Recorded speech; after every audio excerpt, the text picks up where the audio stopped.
the cool mountain air of western North Carolina, beneath the canopy of the Blue Ridge Mountains, lies a road as old as time itself. The Blue Ridge Parkway, a winding ribbon of asphalt, has long been a peaceful route for tourists and locals alike. But on a crisp autumn morning in 1983, this tranquil stretch of road would become the stage for one of the most daring heists in the region's history.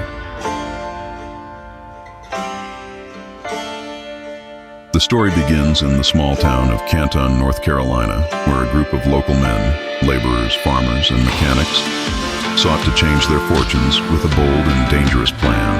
They weren't career criminals, but rather simple men driven by desperation and a desire to escape their harsh realities.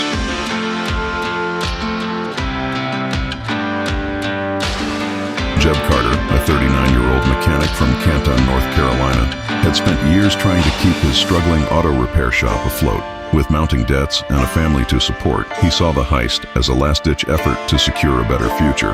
He enlisted his childhood friends, Roy "Buck" Thompson, a lifelong farmer who was facing financial ruin after several failed tobacco crops, Clyde Wheeler, a seasoned logger whose income had dwindled as the timber industry declined, and Bobby Lee Hicks, the youngest at 27, a former moonshiner turned truck driver with a deep knowledge of the mountain back roads. Each man, driven by desperation, was willing to risk it all for a chance at a better life.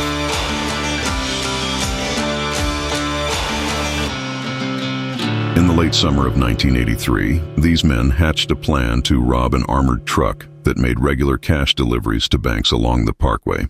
The truck, operated by a private security firm out of Asheville, was a common sight on those winding roads, its route predictable and unguarded.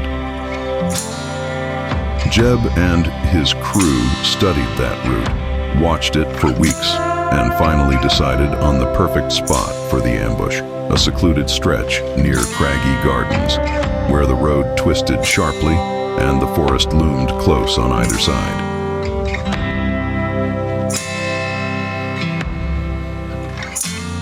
The morning of October 15th, 1983, dawned clear and cold. The men gathered before sunrise, dressed in their everyday clothes, nothing that would arouse suspicion. They armed themselves with hunting rifles, shotguns, and a few sticks of dynamite Jeb had kept from his father's old stash, remnants of a time when they'd used it to clear stumps and rocks from the fields. They knew the risk. They knew that if anything went wrong, it would be the end of them. The truck appeared on schedule, just after 8 a.m. It lumbered up the mountain road, unaware of the danger that lay ahead. As it rounded the sharp bend near Craggy Gardens, the men sprung their trap. Buck, hidden in the trees, fired a shot that blew out the front tire, sending the truck skidding to a halt. The driver and his guard, stunned but unharmed, were quickly overpowered and tied up. The men worked fast, using the dynamite to blow the back doors off the truck. But the heist did not go as smoothly as they had planned. The explosion was too strong, igniting a small fire that threatened to consume the cash they had come to steal. In the chaos, Bobby Lee, the youngest of the group, was burned as he tried to salvage the money. The men grabbed what they could, just over $300,000, and fled into the mountains, leaving behind the wreckage and two bewildered guards. The aftermath was swift. Local and federal authorities launched an immediate investigation. The town of Canton, small and close-knit, was shocked as the details emerged. Within days, the FBI traced the heist back to Jeb and his crew. It was Bobby Lee's burns that gave them away, leading the agents straight to the old mountain cabin where they had been hiding. In February 1984, the men stood trial in Asheville. Their defense was weak, their alibi shaky. The jury took just a few hours to convict them. They were sentenced to long prison terms, their dreams of easy money shattered, and their names forever tarnished in the eyes of their community.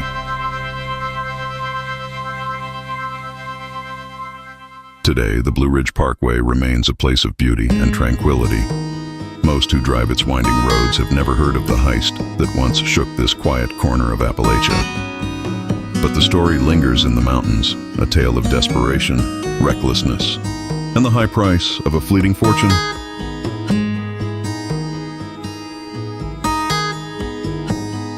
The men who carried out the heist on the Blue Ridge Parkway were not hardened criminals. They were, in many ways, victims of their own circumstances, driven to the edge by forces they could not control. And in the end, it was not just the money they lost, but something far greater. Their freedom, their future, and the peace of the mountains they once called home.